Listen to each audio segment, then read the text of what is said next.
And we are live. How's everybody doing? Welcome back to another live stream, a different type of live stream here on the Film Stock channel, as it's just a live discussion, spoiler-filled discussion for Wonder Woman 1984. But I'm not doing this alone. I'm joined by Jaren from Jaren Talks Movies. How you doing, Jaren? I'm doing pretty good. What's up, everybody? I'm excited to talk about this extremely divisive movie today with you.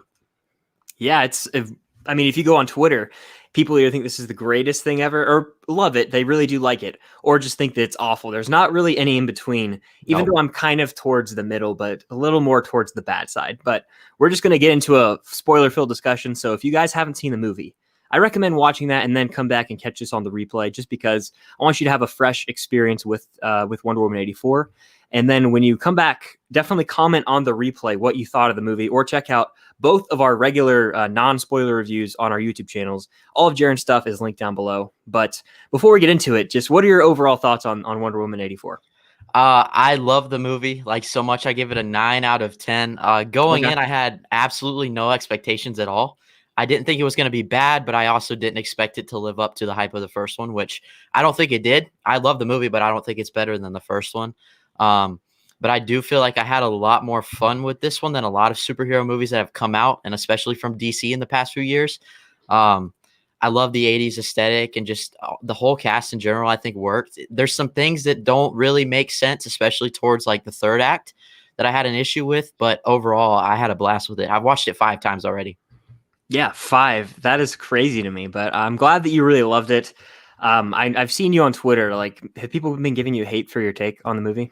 It's pretty rough. People are getting death threats and stuff, if that tells you anything. Yeah. I've had to actually mute the words, all of the words, including Wonder Woman in them, because it's just, there's no civil discourse anymore. It's really gotten out of hand.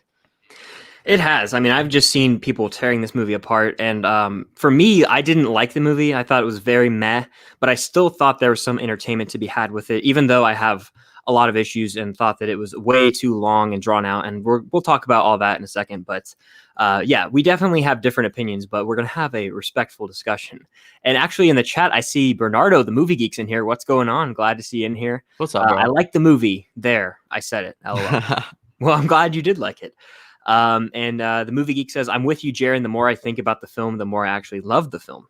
Cool. Yeah, cool. And that Nerdbot Diaz is in here, says the first live stream won't be a part of. I'll watch your spoiler-free video instead. Very cool. Yeah, I know a lot of people haven't seen the movie, so yeah, this will be here on the replay if you guys want to see a spoiler discussion on it. But and then Basic Entertainment says, hope you had a good Christmas. You too. Merry Christmas. Yeah, you too. I know that it was yesterday, but hope that went well. But yeah, we can go ahead and get into the discussion. So we're kind of just going to go through the movie, I guess, in chronological order, kind of. And then if we want to talk about the big points, we can talk about the big points. But what do you think of like the opening when she's like a kid and there's like, it's like a 10-minute sequence right there of her kind of going through this almost Olympics type obstacle course game? What did you think of that? Because I was kind of intrigued by it, but then I don't know. It was like, okay, maybe this could lead somewhere. We'll get a transition to her when she's older. But what did you think of that? Dude, I was blown away. So they released like the opening scene, I think a few days prior on YouTube. I didn't watch it, but I know a lot of people were like reacting and they had very mixed views. So I went in not knowing what it was going to be, but like I was totally just swept up in the world. It's cool to see her back in her home again as a child. And really that whole action sequence is probably the best in the entire movie, which that's another thing I know you didn't like, is that there's not a ton of action sequences in the movie. But just kind of taking it back to her roots and seeing how she always had the potential to be like great from a young age. That whole idea of like truth, persevering, and that nothing or everything has to go. You have to go about doing everything the right way. And she was taught that from a very young age. I just thought it was very, very well done. I enjoyed it a lot. Yeah, I didn't really like hate the opening at all. I was like, okay, this is interesting. We're going to just have a little scene of her as a kid. And then it'll flash to some awesome, like her maybe saving the day, which it did in a sense, because you get her like stopping these robbers, which was like a cool sequence. But looking back on it, to me, that could have been trimmed down a bit, or it could have been something entirely different. I don't know. It's like by the time that whole entire sequence was over, the opening and then the little robbery thing, we were like almost 30 minutes into the movie. I feel like yeah.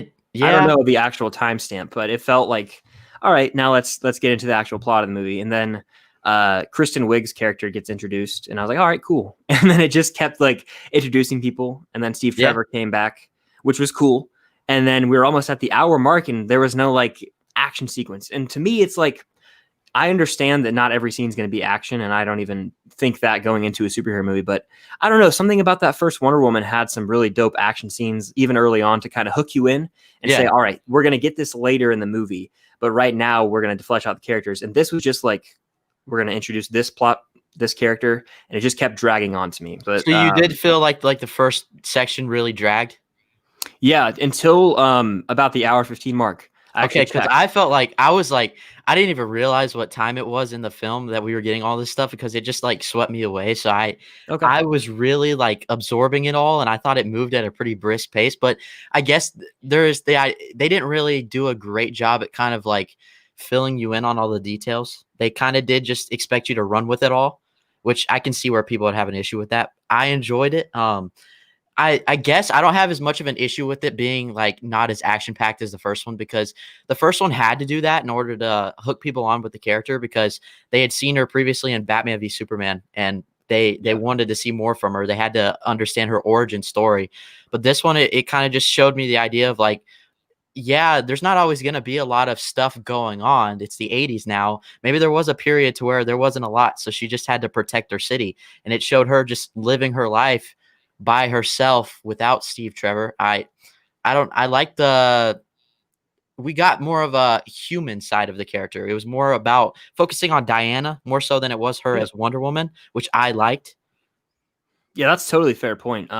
I did like, my favorite moments of the movie was when it was her and Steve Trevor, who does come back, by the way, in this movie. Yeah. Those were my favorite moments, like especially when they're in the plane and they're having like the banter back and forth. I would agree. Yeah. And on the runway, like that's probably my favorite scene in the movie, when they go up and see the fireworks. Very cool stuff.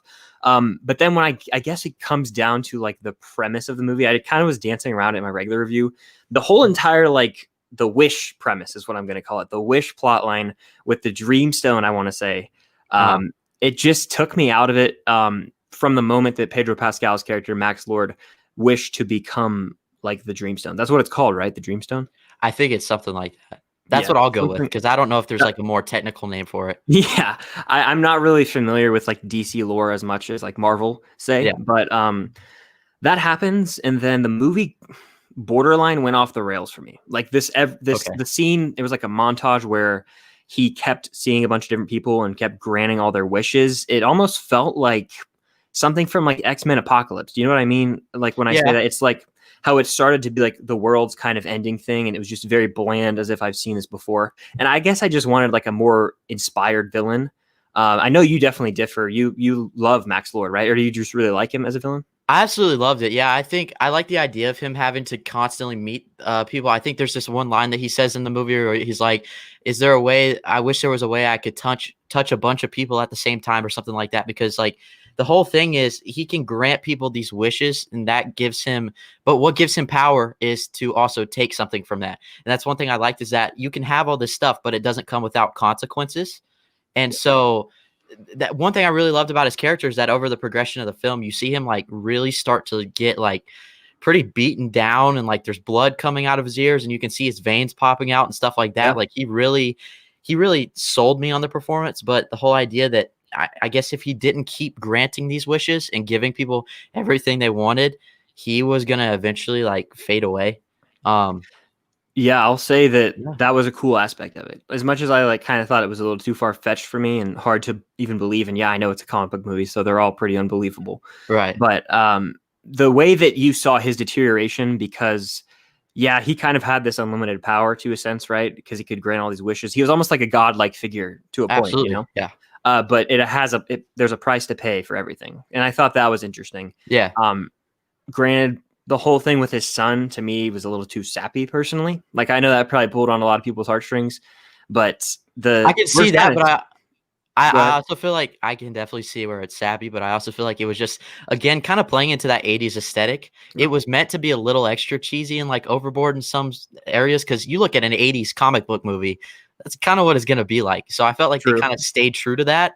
But yeah, what we're used to, especially with comic book films today, it's normally much better acted and kind of like, I don't know,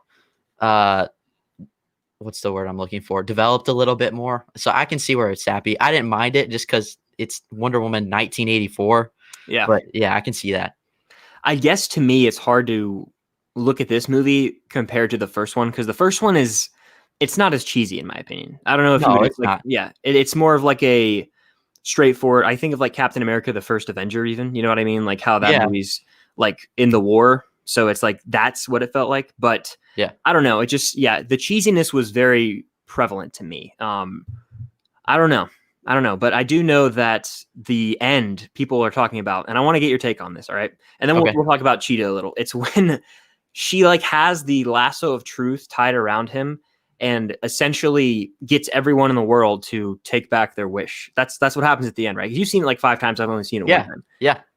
That is like, I don't know. I think it was Max Talks Movies either messaged me or commented on my Letterboxd review or YouTube video, and he was talking about how that's too hard to believe. And I kind of agree. Like, a lot of these comic book movies like push the boundaries and lines of like believability. And I'm not the kind of guy that like watches an action movie is like, oh, I hate this. He would never have survived that fall. I don't usually do that. Yeah. But with this, it was almost like, oh, come on. That's how like she wins. It seemed a little anticlimactic to me. Maybe I wanted personally like to see a throwdown at the end. I'm not really sure, but I don't know. What do you think of that final scene?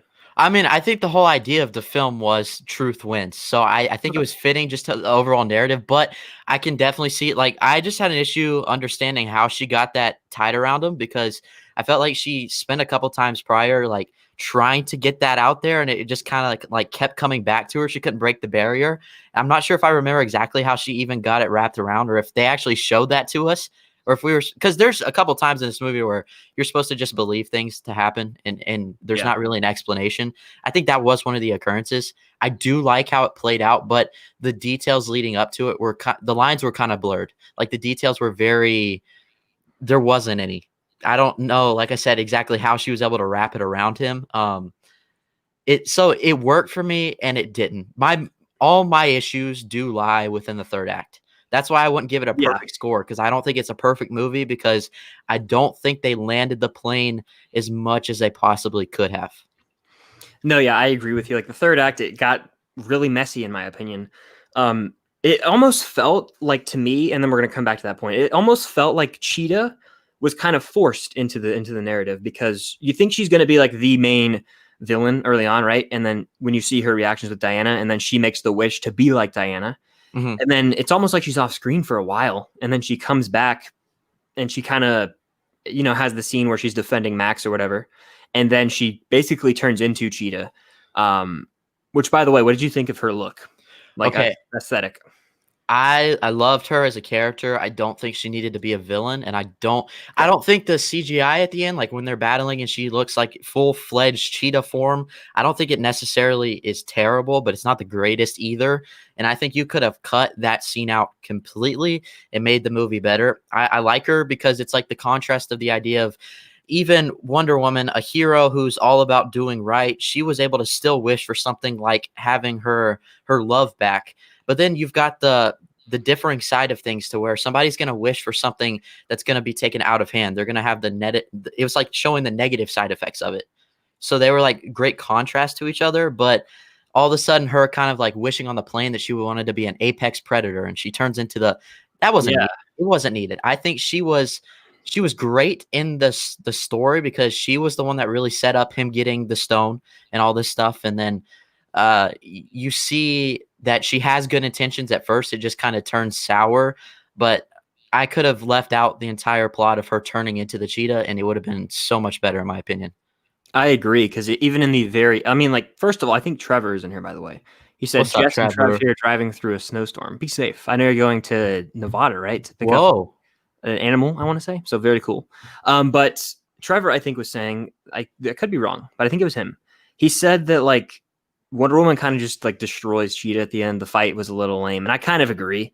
Like, I wanted more out of that, and that almost just seemed like, oh, let's get this over with so we can get to the final confrontation with Max Lord. Like, that's what you were saying. Like, it kind of just feels like her character Cheetah was almost irrelevant in a way. Like, yes, she played the role and kind of being seduced almost by Max Lord so that he could get the little wish stone, whatever, dream stone. Yeah, but I don't know. It's like, I feel like they could have saved her for a third Wonder Woman. I do too. I just think it does kind of make sense that she lost, just like Max ended up losing too, because at the end, in a way, they all lost, because I mean, she had to say goodbye to Steve for the last time. He had to end up giving up all this power and then realize that he's fine with the world as it is and that he needs to worry more about like loving his son and being there for him. And then what's her name? Barbara? No. Yeah, is that her name? I think Barbara so. Minerva, I think is her real name. Yep, that's her. Barbara, she had to come to that realization that she's put on the earth to do other things, not be a villain, that she's got a lot of potential. She's smart and she's very out there. She's outgoing and she needed to embrace that. It's again, the idea that truth wins. And so no matter how you want things to play out, ultimately it's going to play out exactly how it was always intended to. That's why Diana, like, I think that was the most powerful part of the movie is when Diana had to say goodbye to Steve, because she realized that even though this is what she wants, ultimately that's not how it was meant to play out. So I can understand why she lost. I do think it's all based on the comics. I'm not sure exactly how Cheetah plays into the comics, because I don't know if she could have like a separate battle with her in like a film all just by herself. I don't know how that is, but it did kind of make sense to me that she had to lose. But then again, I don't think it wasn't necessary. It could have been better. Yeah. Yeah. Kind of bouncing off that, I had a point I wanted to mention, and it might have escaped my mind, but I will think of it. Okay. Oh yeah, there it is. So Steve Trevor, he comes back, and it's kind of a weird scene at first. I was a little confused, and then I was like, oh, okay, I see what's happening here. And then I got that. And then he's there, and it almost feels like, to me, and I feel like I'm really nitpicking this movie, and you could completely disagree, but Steve Trevor coming back just felt a little like underwhelming to me. I know that I feel like the whole purpose of him was just for that final scene where for Wonder Woman's character arc. I kind of wish that it would have added to Steve a little more, because he was kind of just like a fish out of water almost throughout the movie. Yeah. Like, what did you think of his character? I mean, I love him. I thought he was charming. Like, there's this one scene to where like she wakes up in the bed next to him and he's sitting there and he's like, I've been eating Pop-Tarts all morning and I drank 3 cups of coffee. It's great, or something like that. I thought that was funny. Yeah. He's a very like charming character, and I liked how he kind of he reversed roles with her from who she was in the first one, because she played that fish out of water character. I do think it was a weird transition how he got introduced. Just at that party, the random guy shows up, and there wasn't a ton of explanation about how he like took over a random dude's body. Mm-hmm. There wasn't too much. I wish they would have fleshed that out more, I guess. Yeah, I agree with you there. I liked everything I got from him, but yeah, there's like minor details that could have been fleshed out more. It just again plays into that idea that they expected us to kind of just believe a lot of stuff. I guess that's kind of my issue, is like, aside from the fact that that first half of the movie, literally like the halfway point is when the first action scene is. Like the big action scene, which was a really, really cool scene, by the way. Yeah. But I guess, like there was a lot of Steve and Diana moments leading in that first half of the movie. And I guess, I just wanted a little more substance to their relationship in this. And it's cool that they got to reunite, but I don't know. Let's see what the chat's saying. There's a lot of catching up to do. All right. Here we go. Rhino Tool, what's going on? He says, Steve Trevor served no purpose for me at all. I think he served a purpose less for his character and more for Diana, like her overall arc of having to let him go in the end. But I kind of agree in a sense that like he was already dead, and he kind of just came back to come back in a way. That's kind of how I feel. But you think it did serve a purpose, right? I mean, also, if you look over the course of the movie, you could see like Diana start to deteriorate a little bit too. And especially like right before she has to say goodbye to him, her eyes are like black and she's like really worn down. And I feel like it almost set up a thing to where I don't think anybody else around knew that it was him. They probably saw that other guy who his body he took place. Because if you saw him, he looked in the mirror and he looked like that other guy, not Steve Trevor. So I don't think it's something that was really brought to the attention of others around. But it was probably just something that set up to make her realize what was ultimately going to happen if she just let him stick around, and if she just let everything play out exactly how it was. It served a purpose to her, but it didn't really affect everyone around. I guess it just made her aware of the evil and the bad of the situation. Yeah, and I guess like you were saying, it makes sense because no one really knew he was there. No one even knows who Steve Trevor really is except her. Exactly. And like Chris Pine's face was only visible to her. Right. So it does make sense. But I still do, like we talked about earlier, wish that it was a little more explained with like how that happened, how like he got into the body. But at the same time, that's something that I can kind of just turn my brain off for. There's stuff like that in every single movie. If you really like dive into it, mostly like comic book movies, you got to like suspend disbelief a little. All right. Also in the chat, let's see what they've got going on here. I like the fact that they embrace the cheese for the tone of the film from Bernardo. Fair enough. I know a lot of people love like the super cheesy 80s tone. It didn't really work for me, but Jaren, you dug it, right?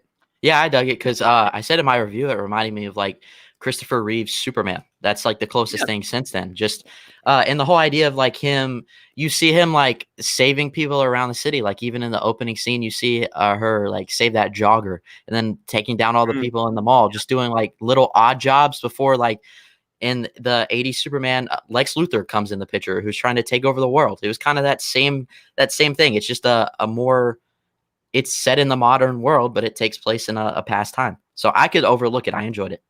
Yeah, fair. Chris, it is a superhero film. Oh, well, you were very true, Bernardo. I would have loved to see a transformation scene for Cheetah. Yeah. I think that could have been cool. Yeah. Like, trying to think of an example, like, let's see, in like a Marvel movie, there's usually one in like the Raimi trilogy, right? There's usually like a transformation scene, kind of. Yeah, I mean, like even the role she played reminded me. I've compared this movie a lot to The Amazing Spider-Man 2, which I love, but her role is pretty much Electro in The Amazing Spider-Man 2. And even in that film, in his case, you see him fall into the pit of the electric eels, which starts his conversion. This, she kind of just made another wish, and then off screen she turns into it. And maybe if they did have another scene to where she turned and like morphed into this, it would have served more of a purpose, and that whole scene of them fighting each other would have felt a little more like normal. Yeah. I do wish there was a transformation scene bouncing off that. And I kind of do see the comparison now. I guess I might have subconsciously been thinking it because I haven't seen the Amazing Spider movies in years. I need to revisit those. I know I do. I will before the new Spider-Man movie, trust me. But yeah, like Barbara's her name, right? Cheetah? Yeah. She's kind of like not a fan girl, but like she's very fond of Diana in the sense that Electro was fond of Spider-Man, right? Like he's the #1 fan of Spider-Man. Oh, and and her character was kind of introduced the exact same way, because if you think back to Amazing Spider-Man 2, how he's introduced is that he drops a bunch of like those blueprints, and Spider-Man swoops in, like helps him pick everything up, and then he like says he introduced himself and he's like, you know my name, blah blah blah blah. He's like, yeah, because it says on your name tag. And so in Wonder Woman 84, she drops all of her papers. Everyone around is just oblivious to her. Diana comes in, helps her pick it up, calls her by her name, and then all of a sudden she's swooped up into the idea of Diana and wants to be closer to her. She wants to be like her. So there's a lot of similarities. There's a lot of similarities, and I just got an idea for you. You should do like a video essay if you haven't thought of, like, you should do that. That'd be a cool video. Like a comparison? Yeah, that'd be pretty cool. I might. Because there's a lot to compare. Awesome video. Yeah. Very cool. Yeah. Let's see. Stranger Boy, what's going on? How you doing? Hope you have had a Merry Christmas and all that jazz. This was earlier in the chat. Bernardo said, my favorite part of the film is the White House scene where Diana is defeated and the look on her face. I just love that so much to give more depth to her character. Yep. Yeah. I agree. Yeah, she's losing her power, right? Like because of her wish. Yeah. So she's definitely underpowered, if that's even a word. She definitely doesn't have like the peak of her powers in that scene, and you see it. Yeah. Let's see. I freaking love the score by Hans Zimmer. That is something I do love. That is something amazing. I forgot to even mention that in my review for some reason. But I want to say, it's towards the end of the movie. Like I got absolute chills. And Cam, who I was watching with my girlfriend, she didn't know that Hans Zimmer scored it, but she went, I'm getting big Interstellar vibes. Who scored it? And I said Hans Zimmer. And she knows who Hans Zimmer is. And she said, oh, makes sense. Yeah. Yeah, exactly. Right. 2 and 2. But yeah, he's probably the GOAT. I don't know. John Williams and him are like up there. The scene to where she's like in the clouds, like learning to fly for the first time, and she's like whipping her lasso around. The score really kicks in there. Mm-hmm. It was so good. It was just really, really well done. I couldn't help but realize how much better that would have been in the theater, though. Yeah. Mm-hmm. Yeah. It would have been like booming. Like this. Do you think this could get nominated for best score? In a year like this, yeah, probably. I think the top 3 is going to be this one, Soul, and then Tenet.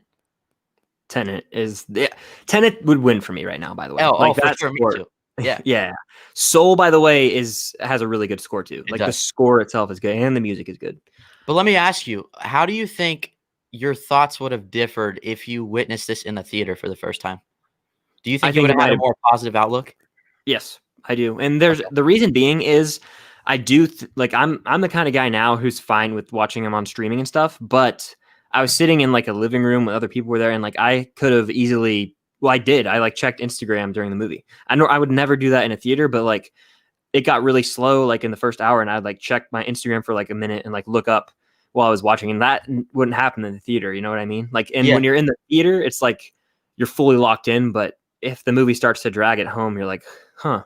It sounds crazy that I've watched this like 5 times now, but part of the reason is because when you get a screener, it's not necessarily HD. So I was watching that 720p on my phone. Oh, wow. And then I watched it in 4K finally when it came out on Christmas. And like it just enhanced the experience so much just like that. So I couldn't imagine how much better it would have been like watching it in IMAX or Dolby Vision. Yeah. A superhero film like this is just, it needs that.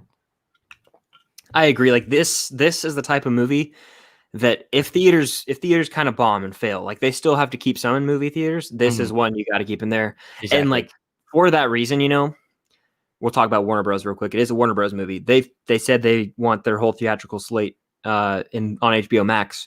Like, and I know Dune's kind of holding out, but Dune would not hit the same on my TV. Absolutely not. No, it wouldn't. It's sad, but this is proof of that. I could at least enjoy Wonder Woman still on the TV. I don't think I could with Dune. That's such an atmospheric type of movie that you need the biggest screen possible. Yeah, like Tenet on my TV wouldn't. I mean, the score wouldn't boom the same. I've already watched it on my TV. I wish I could somehow go back and watch it in the theater again. It's really not the same. Are you there? I cut out for a sec. My Wi-Fi is acting up. Yeah, but you said you already watched it on your TV. That's the last thing I heard. Did it not? Wasn't it not as good? I watched it on the TV. It's still a good movie. Obviously, I love it, but it's not the same. It's just not the same. Yeah, because I mean, I got excited when I went back for round 2 of Tenet, and I was like ready for my chair to be shaking. Like, throughout the movie. That's like part of the experience. So, yeah, it's not the same. It isn't, sadly, for big movies. But a movie like On the Rocks, which I watched, like I could have.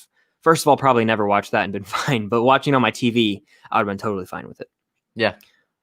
Vincent Smith, would you buy Wonder Woman 1984 physical media, 4K Steelbook? Absolutely. Probably not. I wouldn't, but I know Jaren definitely would. Absolutely. And I know that if Trevor's in here, he'll buy it, even if he hates the movie. Oh, man. Much love, my friend, if you're in here. Where was I, though? Let's see. Reese Kingston, I hope they use Flashpoint to bring Cheetah back. So wait, hold on. Is Cheetah, like you've seen it more than I. Is Cheetah alive? Yeah, she's alive. Okay. There's the scene at the end to where like when all the wishes they're renouncing their wishes. There's like this bright light from her lasso that shines down on her. She's still on that cliff where they fought.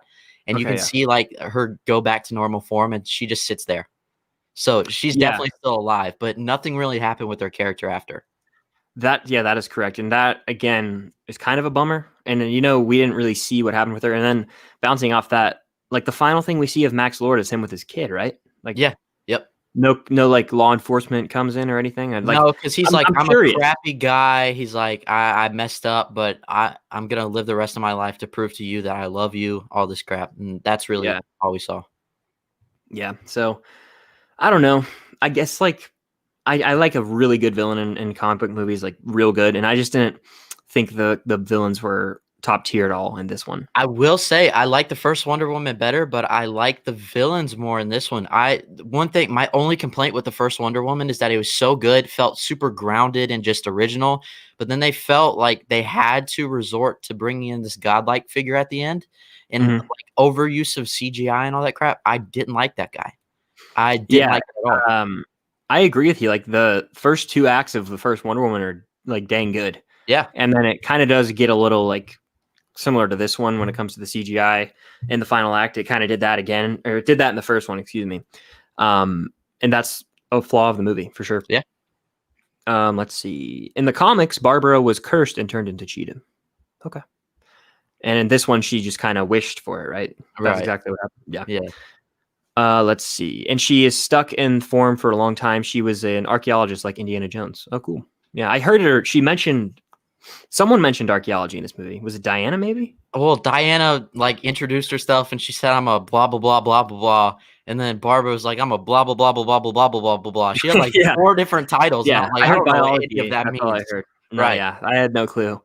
But yeah, Nerdy Blur, Brian, how's y'all? I hope y'all holidays were great and will continue to be. You too. I hope you're doing well, my friend.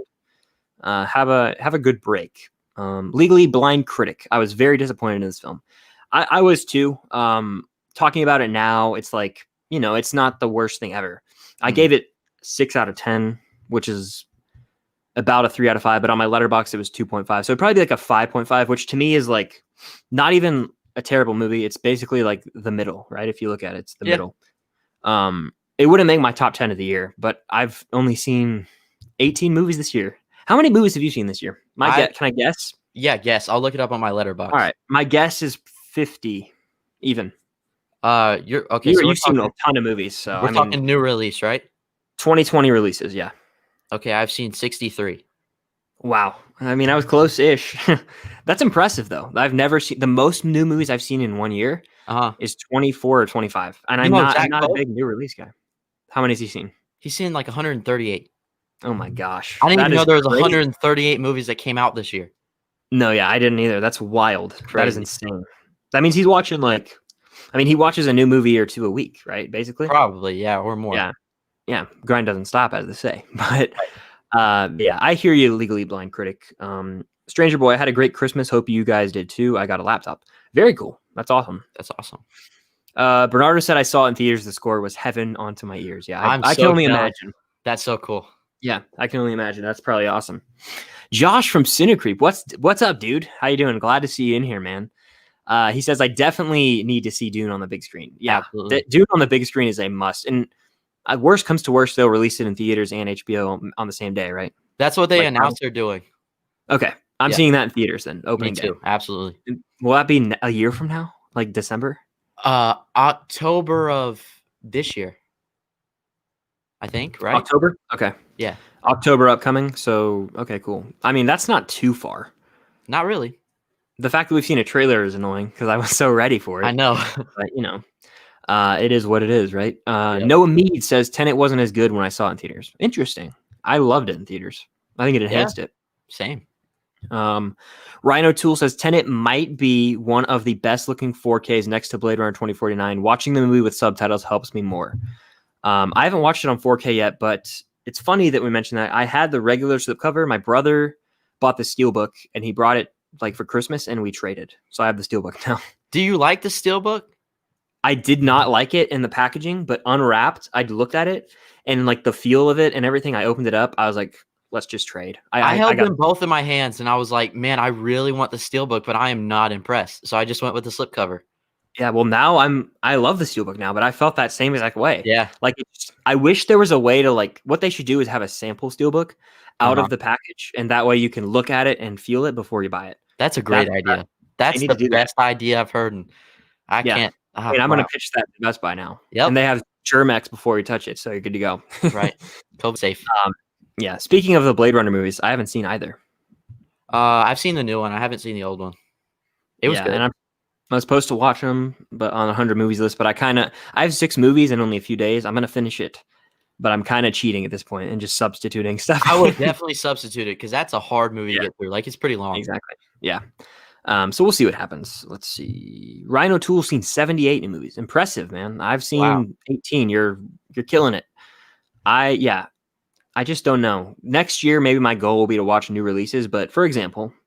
By the way, we'll talk about Wonder Woman if you guys have any more questions, but it's kind of like a live stream hybrid thing now, and I'm fine with it if you are. Yeah, I don't care. Yeah, I'm just hanging out.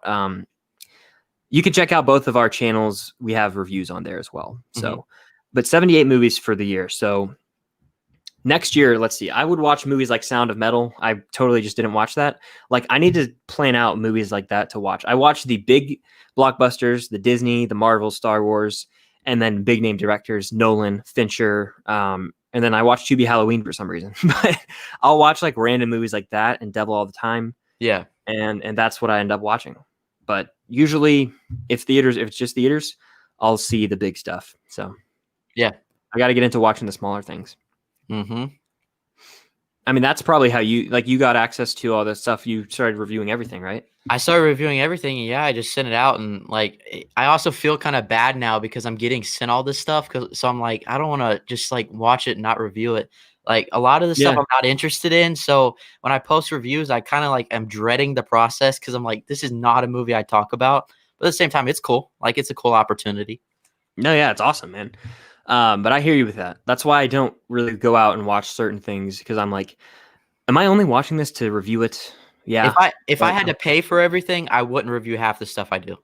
Yeah, that's totally fair. I feel like that's the same with a lot of people. Yeah. But if it's on Netflix, if it's a movie on Netflix, I'll probably watch it next year, like a semi-reputable movie. I'm not going to watch like, for example, Austin Burke 238 movies. I couldn't do that. I think I've watched 238 movies this year between watches and rewatches. He's known as the Netflix guy because he reviews every single thing that has come to Netflix. Yeah. Baller. His most viewed video on his channel is the 365 DNI movie or whatever, that Indian sex movie. Yeah. He reviewed it. Nobody in America cared, but everyone in India loved it. Yeah. I didn't watch that one. I didn't either. But yeah, that's crazy. I saw that movie and another one were like blowing up for a bunch of people. Yeah, which is wild. Let's see. Just finished Wonder Woman 84. Can't say I liked it because you loved it, right? Let's look right now at Letterboxd and see what the average review is. I saw it was at 3.2 when I reviewed it, and now it is at 2.9. What? I don't understand. Crazy. I'm sorry. Lots of people gave it 3. I gave it 2.5, which I think's fair. But let's see. No, what did you get? 4.5 out of 5. I see right here, actually. Yep. Yeah. So I mean, the majority of people don't like this movie, and I don't know if it's deserving of like the hate, like the true hate. But I definitely think that it's disappointing compared to the first, and I think that's what most people are going to compare it to is the first. Okay, what do you think? What do you think goes through people's heads when they watch a movie like this and then decide Suicide Squad is better than this in every way? That's a great question. That's one of my I've known for talking about how that's one of my least favorite movies ever, Suicide Squad. I don't know how. I mean, this movie just has like you have Diana and Steve Trevor. That alone, it makes it better than Suicide Squad. I don't know. I can't find any enjoyment with Suicide Squad. None. Can you? No, not at all. No, I can't. I really can't. It pains me, honestly, talking about that movie right now. And AJ, if you're in here, I saw your ranking and I saw Suicide Squad at 5. And I was like, you're tripping, bro. I just want to know his reasoning. Has he released like a review yet? Because I know he put out his score for Wonder Woman. It was like 1 star. And he said it was garbage. But I need to know why people are saying it's garbage. I think that I wouldn't consider it garbage. Like, I think I've done a decent job explaining my thoughts. Like, I thought that it was borderline mismarketed. Borderline. Like, the way that they showed the final fight between Cheetah and Wonder Woman in the trailer. That's like the last 30-ish minutes of the movie. I don't think they should have shown that, personally. Like, the shot of her when she takes the wings off. Right. Like, that was in the trailer. Bummer, right? But, yeah, they almost played up Cheetah too much, and they messed with my expectations. I thought Max Lord, Pedro Pascal did a great job, like his acting, but I just thought that he might have had even a different type of role, even if that makes sense. I don't know. The whole Wish thing, whenever there's like a plot line in a superhero movie where people are like kind of brainwashed almost, and someone strolls into the White House and is like, oh, I'm in control. Like, I'm just like, Was that supposed to be Ronald Reagan? 84, so. Reagan was president. I think Ronald Reagan. Yeah, I think so. And the nukes thing, anytime nukes get involved, I'm like, oh God, here we go again. That's where you have to like really like come into play with the suspension of disbelief thing. Because I don't know if I'd have a random guy just come up to me and try to grab my hands and tell me to ask for something or wish for something. I would tell him, dude, get away from me. I'm not touching you. Yeah, exactly. And I think that might be why like the common person who doesn't watch movies all the time is kind of saying this movie stinks. This is unrealistic. Because a lot of people watch movies like that. And I like try not to sometimes, but like even like I think I was watching it with like Cam and her dad was just like, "Oh, that's stupid." And like I know that my parents are gonna watch it tonight, and my dad's gonna be like, "Oh, that's so stupid." Like I already know that a lot of people are gonna say that, and it's fair. It's a fair critique, but I try not to get too like turned away from it because there's still other aspects that could be cool. But yeah. Let's see. Cinecreep says, one day I'm going to buy some merch from you, Chris. You're one of the only channels I watch every video by. Well, thank you so much, dude. That means a lot. It really does, because I watch all your stuff, and I have for a long time. Like at Cinecreep and Alex Layla. I watched those videos so long ago. Like, it's classic stuff, man. So keep doing your thing. Stranger Boy, I've seen 25 films. You're doing better than me by a lot, dude. That's awesome. That's still not bad.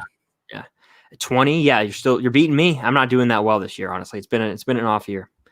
But I have watched almost 100 movies for the first time, so I'm happy with that. Let's see. I still need to watch The War with Grandpa, Freaky, Unhinged, Croods 2, and Sonic. I haven't seen any of those. Have you seen any of those? I've seen all of them but The War with Grandpa. But I've heard it's not the best, but you may enjoy it. Yeah. I've heard that Freaky's pretty good. Freaky was really good. Yeah, I got invited to review for it, but I got invited to a in-person press screening for that one, and it was I thought it was gonna be awful, and maybe that's why I loved it. Vince Vaughn is absolutely hilarious in it. That's one I would recommend to a lot of people just because it's like dumb fun. Is that like a horror movie? It's like a horror. It's like a slasher comedy. Okay, yeah. Yeah. I think I might watch that eventually. More around a Halloween season, I feel like next October maybe, but. Let's see. Luk Reviews. I'm not outright hating it. Everything just felt a little off. Just wasn't very gripped or invested. That's fair. That's totally fair. Like I kind of felt the same way, right? Like an hour in, I was just like, are we gonna get there? And I said that, and then of course that action scene happened, and I was like, yes, the rest of this movie is gonna be epic. Yeah. And then it kind of faltered a little, and I honestly, truthfully, feel like the only really great action scene is the one with the. It reminded me of Raiders of the Lost Ark. It's like the cars in the desert, you know? Yeah. That was really like cool. the action scene, I feel like. Because even the cheetah fight isn't as memorable, to me at least. No. I don't think it was meant to be either. I think the desert scene was meant to be the grand action scene. The scene? Okay, yeah. And yeah, I feel like that's the one, looking back at this movie, people will be like, that's the scene, you know? In the first one, it's like the World War One. Is it World War One or World War Two? Yeah, they call it No Man's Land. That's the name of the scene. It's where she walks out. That's the scene. Yeah, right? Yeah. This is going to be the scene from this movie, I feel like. Absolutely. Definitely, yeah. I like this question, Vincent.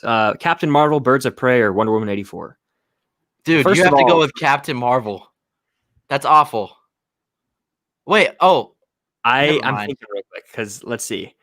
First of all, Birds of Prey sitting on my Blu-ray shelf right there. My friend Trevor sent it to me for my birthday. I'm going to watch that either tonight or tomorrow, so I haven't seen it yet. But I know that's probably going to be my answer because I watched the first 3 minutes on YouTube and it looks sick. But between Wonder Woman 84 and Captain Marvel, Wonder Woman 84. Captain Marvel's trash. Okay, I really thought you were going with Captain Marvel. No, Captain Marvel is terrible. And I'm like, it could be recency, but like, even Nick Fury can't save that movie for me at this point. Like Wonder Woman 84, at least it has the heartfelt little moments between Steve Trevor and Diana. Yeah.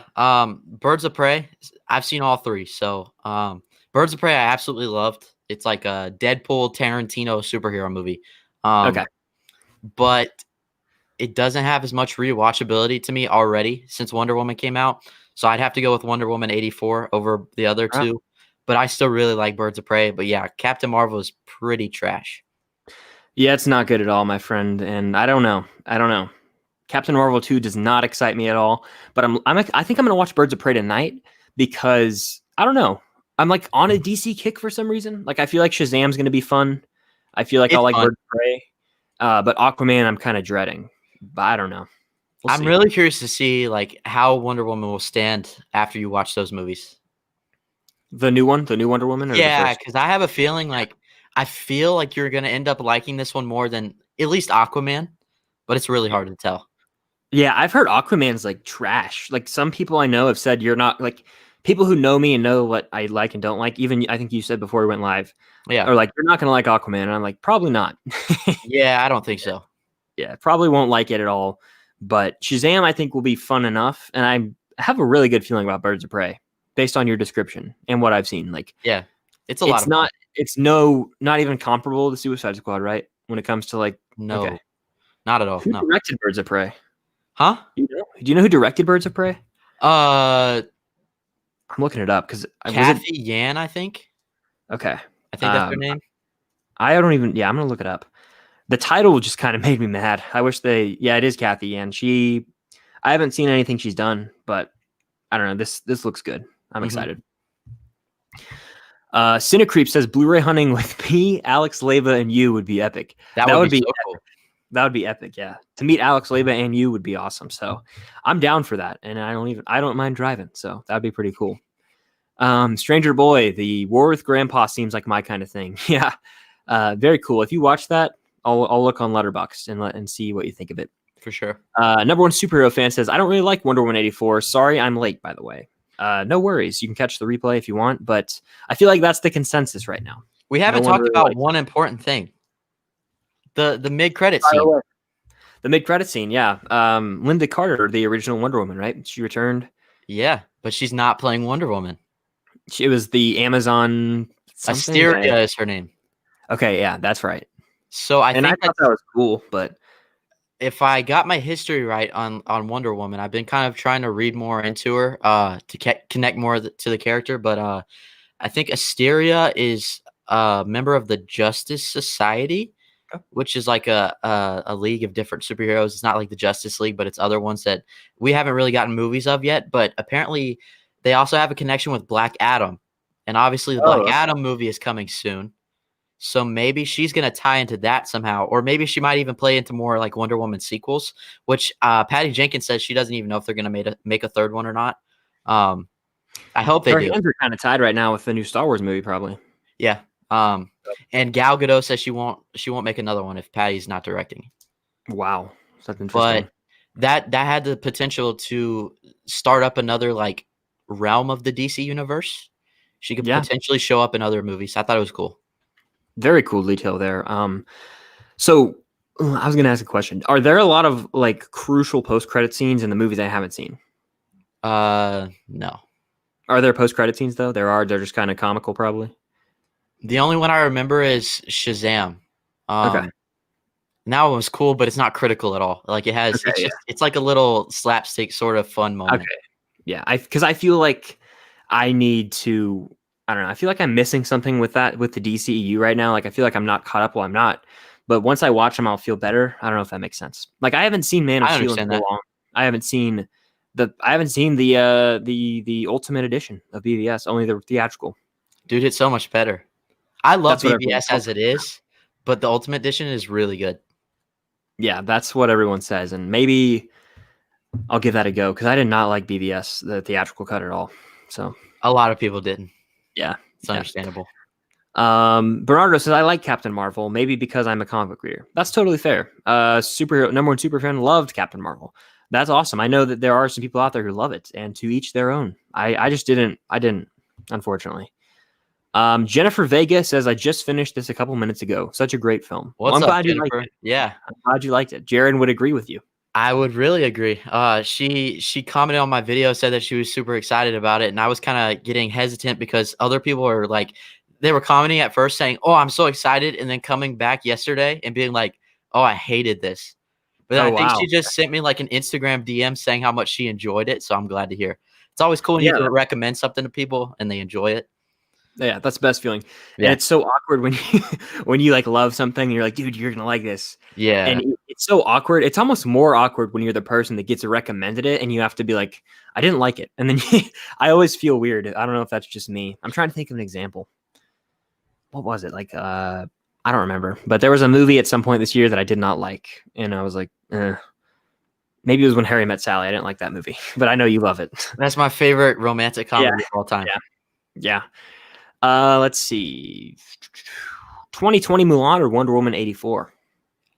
I haven't seen Mulan, so I have to go with 84. I do too. Haven't seen the new Mulan. Honestly, kind of over Disney remakes.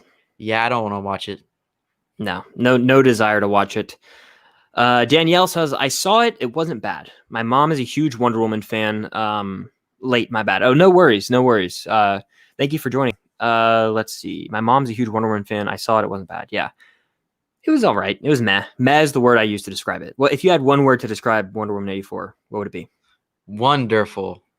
See what I did there? Yeah. Yep. Oh man.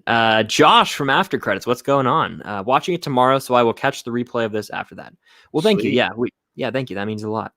Cinecreep, I enjoyed it more than the first Wonder Woman. Have no idea why, but I did. I'm thinking of lowering my rating though a little. That's fair. Yeah, I haven't heard a lot of people say they like this more than the first one though. I think it's more rewatchable. I said in my review that it's one of the most rewatchable superhero movies that's come out in like the past 5 years. I mean, like over Endgame for me. Yeah. Okay. More rewatchable than Endgame? Oh, yeah. You know, when it comes to Endgame, I love the movie, by the way. Love it. I think that I'm almost to the point where I'm going to put Infinity War over it, though. Me too. I think Infinity War might be taking the spot because of rewatchability. I've seen Infinity War, I don't know how many times. I've seen Endgame 5 times, maybe. It's just not. It's phenomenal. It does a great job of closing it up. But if you want to rewatch something, you want to watch like the battles. Like, come on now. Like the first hour of Endgame, it's very good, but it is like almost depressing. I was gonna say also Infinity War is kind of something that you can also throw on in the background and like tune in at any time, and there's something fun going on. Yeah. Endgame is much more of an investment, but I also feel like, hey, without Infinity War, we wouldn't have gotten Endgame. This is very true. Yeah, it's almost like put it over big epic of a movie. Yep. You know, so I wish they like, honestly, monetarily speaking, would have been a terrible idea to have it as one. But what if it was one long movie? It is basically a long movie. It's crazy. They should release like a cut of it on like one disc or like on Netflix where there is no credits. It just right after Thanos like sits down, it like fades to black or something, and then you pick up where Endgame starts with Hawkeye. That'd be wild. It would totally work. It would work. I don't know if I'd ever watch it like that. Yeah, I mean, I've watched them back to back. Yeah, I've watched them back to back, but there's credits, and I took like a 15-minute break. So yeah. Movie Micah, I despised this film. Yeah, he's the one that commented on my video and was like, "Oh man, that was terrible," and I was like, "Oh, I feel so bad." Lazy, stupid, and worse than Artemis Fowl. I have not seen Artemis Fowl, but based on what I've seen from that, that's a very hot take. Artemis Fowl is it's the least favorite movie I've seen all year. Yeah. I skipped that one. I just saw a scene of Josh Gad like opening his mouth, literally, and it was like, I don't want to watch that ever. No. Yeah, that's wild. 2019. Yeah, respect it, of course. 2019 Charlie's Angels or Wonder Woman 84. 84. 84. Yeah, I mean, sight unseen. I'm going Wonder Woman 84. Trevor, Film Geeks with the super chat. Thanks, man. L. I appreciate it. Absolutely. I agree with you, Trevor. I couldn't have said it better myself. L. Oh, man, that's funny. Let's see. I already answered that one. Let's see. Endgame's not very rewatchable. It's not as rewatchable as other MCU movies, but it's still the final. You could rewatch the final hour. I could watch that on a loop. Absolutely, yeah. Yeah, definitely. Let's see. It makes no sense that my mom prefers DC over Marvel. I prefer Marvel over DC. Fair. Which one do you prefer? DC. Really, like overall DC over Marvel? Overall, I think a lot of the Marvel movies are better than like most of the DC movies, but I don't know. I've always appreciated DC because they can make all their, I guess Warner Brothers, how they make their movies. It's like they can give any filmmaker they want the ability to have like freedom to do whatever they want and tell whatever kind of story they want, and it can be cheesy or it can be super dark, and they don't always have to tie into each other. That's another thing that I think people didn't like this movie probably because it didn't tie into like the overarching universe. Like it didn't connect to the Justice League or whatever, but it was something, it was like a one-off. Yeah. But I appreciate that. That I do too. And I just thought of something I wanted to bring up earlier. So the first Wonder Woman takes place during the war, and then there's a long gap. And Diana does not, correct me if I'm wrong, I'm not as familiar. She's like Cap, right? She doesn't really age. Right, yeah, she doesn't. So she's like really old, but it's like Captain America. So I guess she was just living her life, and now it's the 80s, and then she's been missing Steve Trevor the whole time. It comes back. So if they made another one, because let's see, the Justice League movie like takes place in 2017 or whenever it came out, right? So I guess they could make one more in between 84 and that and cap off the trilogy, or they could make a Wonder Woman movie in present day. Like, what do you think they would do? I feel like at this point, they'd really need to make one in present day that's going to connect. Yeah. I feel like that'd be the best move with the third one, because we can't just keep getting these. Like the second one, okay, that's fine. Do your own thing. But you need to cap it off in a way that brings us up to speed to where she is now. But like, yeah, you're right. She doesn't age, because even in the movie, Steve comes back and he's like, "You look like you haven't aged a day," and she says, "I can't say the same about you." Yeah, it's true. So, yeah, they got to. If I say, you know what, I'm a big advocate of people getting trilogies, especially if you make 2 movies, give them a trilogy. I think that they should make Wonder Woman 3. Patty Jenkins should return, and that could come out, and that might be a few years down the road at this point. She's just butthurt with Warner Brothers. She's really upset. Yeah. Is it about the whole theater thing? Well, it's the idea that like they were the only 2 that were really made aware that their movie was going to be going to streaming. Everyone else wasn't told that their movies were going to be going to streaming. Wonder Woman and Gal Gadot, or Patty Jenkins and Gal Gadot were also both paid $10 million. Oh, wow. So, yeah. But Patty Jenkins found out about it and how they went about the process, and she's kind of upset about it too. Okay, yeah. And I know Nolan's upset, right? And who else? Very upset. And Denis Villeneuve, he said, like Nolan said, they thought they went to bed one night thinking they were working for the best studio, woke up working for the worst streaming service. And Denis Villeneuve wrote an entire article for Variety published by himself about the downfall of Warner Brothers. It's pretty bad. Yeah, crazy. One of the biggest studios ever, and we'll see how it plays out next year, but it's going to get crazy. There might be some, I don't know if they could sell like the movie. I don't know how it would work at this point. Yeah, it's hard to tell. Crazy. Let's see. Jennifer says, I think I may like this more than the first Wonder Woman, but I got to give it some more thought. I just really loved how they dealt with Pedro Pascal's character here, and I already want to rewatch it. Well, very cool. Yeah. I know a lot of people, well, Jaren agrees with you. I know a lot of people disagree, but that's the good thing about big movies like this is there's usually some interesting discussions. I feel like this, though, is more like I haven't seen a movie get this much hate, like straight up hate in a while. Dude, I saw a review on Twitter. I think it had to be yesterday, that said, I hated the movie. Wonder Woman was not hot enough. Yeah, some people are just like, they're hating it to hate it, and their reasons are awful. Like, totally, film is subjective. You can have your own opinions, but I respect people more who can flesh out their thoughts and opinions, and it's reasonable, other than people who just outright hate it because it's popular. No, yeah, like I've seen things on Twitter that were like, this movie sucks. No reasoning to it. Exactly. Just say it sucks because, and then write a sentence, and that's more respectful. You know what I mean? But just saying it's terrible, yeah, I don't know. But anyway, moving on. Let's see. Wonder Woman 1984 or Thor Ragnarok? 84. Okay. I'd go Ragnarok. As much as Ragnarok is good, but it does kind of fall in my MCU ranking the more I think about it. Me too. However, I still enjoy the movie. Yeah. It's just like each time I rewatch Ragnarok, it's almost like the entire movie takes place on that one planet. And then there's like a cool action scene. And the entire movie, like it opens really cool, and then it's cool, but like it's Hela on the planet, like kind of just building up her thing or whatever. And then it's Thor and Hulk, and you're just trying to get Banner back, and then he comes back, and then the movie kind of just ends. And it doesn't really have any memorable, like super standout scenes in the MCU, except for the bridge scene at the very end. But still, it almost seems limited. A Thor movie, it almost seems limited when it comes to like the settings. I feel like it could be more like Guardians of the Galaxy kind of expand across the universe a little more. I also feel like every time I go back and watch it, it's like they were more worried about making a comedy than a superhero movie. And the comedic elements sort of wear off on me, or they kind of get old pretty quick. Yeah. They just didn't have what? No, you go ahead. I'll go ahead. I was just going to say they didn't have their priorities straight, I feel like. No, yeah, and if it's true that Taika like allowed as much improv as he did, it's kind of like concerning to me for the new Star Wars movie. I don't want it to be like that. Yeah.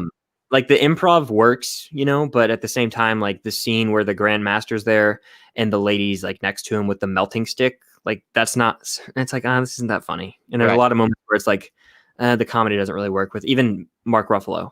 Yeah. There's a few moments that are hilarious, but a lot of it is just like a little too much improv. Let's see. I don't know why it said L. Well, it was funny. It was funny. It was comedic timing.